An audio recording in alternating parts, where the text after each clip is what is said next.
conversar com o Pedro Trindade, que está ao lado de um advogado que vai falar para a gente como é que fica a partir de agora, não é, Pedro?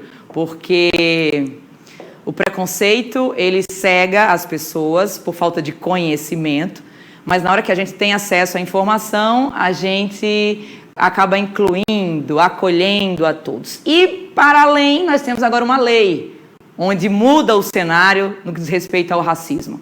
O que é que a gente tem de informação importante que a gente precisa saber a partir de agora? Essa lei aumentou a pena, né, se tornando então mais rígida, e também adotou outras ações que é justamente para facilitar esse processo de identificação de como o crime foi praticado. É por isso que ao meu lado eu estou acompanhado do Dr. Daniel Dutra, ele que é coordenador do Núcleo de Direitos Humanos da Defensoria Pública do Rio Grande do Norte. Bom dia, doutor, seja bem-vindo ao Bom Dia RN. Na prática, essa lei, qual a mudança que ela traz? Bom dia, Pedro. Bom dia a todos que estão nos assistindo. Na verdade, essa lei ela não equiparou a injúria racial ao crime de racismo. Ela colocou a injúria racial como uma espécie do gênero racismo, mas com o racismo não se confunde. Na prática, essa lei ela confirmou uma decisão do Supremo Tribunal Federal lá de 2021, que colocou também a injúria racial como um crime imprescritível, juntamente com o racismo. E o que é essa imprescritibilidade, esse nome difícil, né? É o fato de que o Estado ele não tem um prazo para processar e punir o causador do crime, como acontece em outros crimes.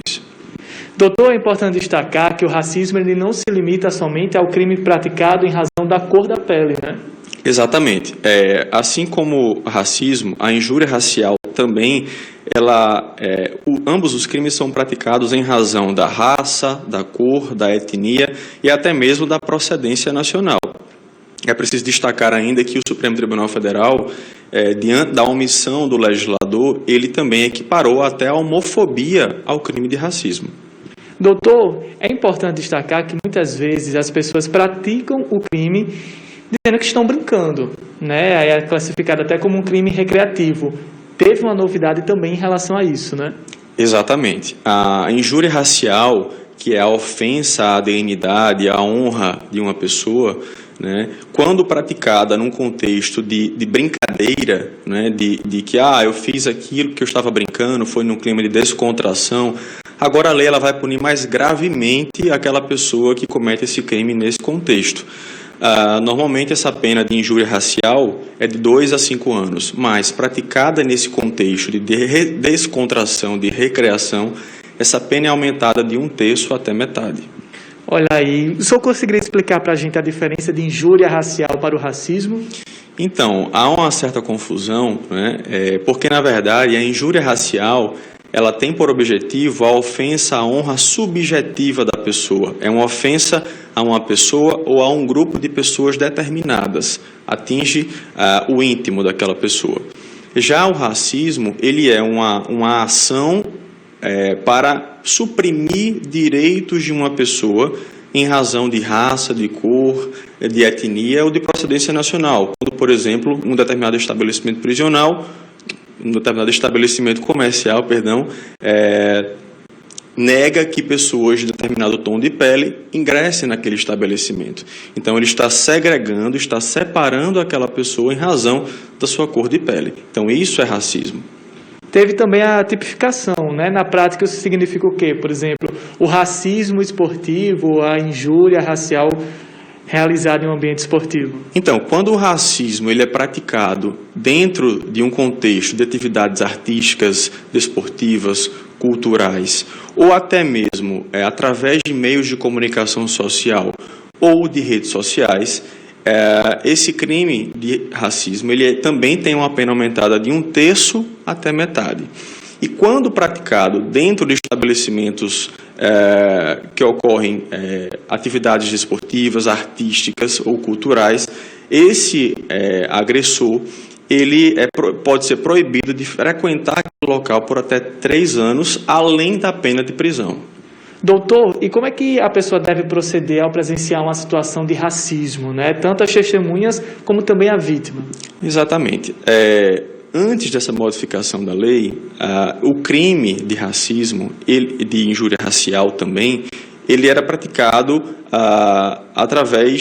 ele é processado através de uma ação penal pública condicionada à representação, que nada mais é do que o processamento daquela ação apenas com a vontade da vítima. Hoje, a injúria racial passou a ser um crime de ação penal pública incondicionada, ou seja, independe da vontade da vítima.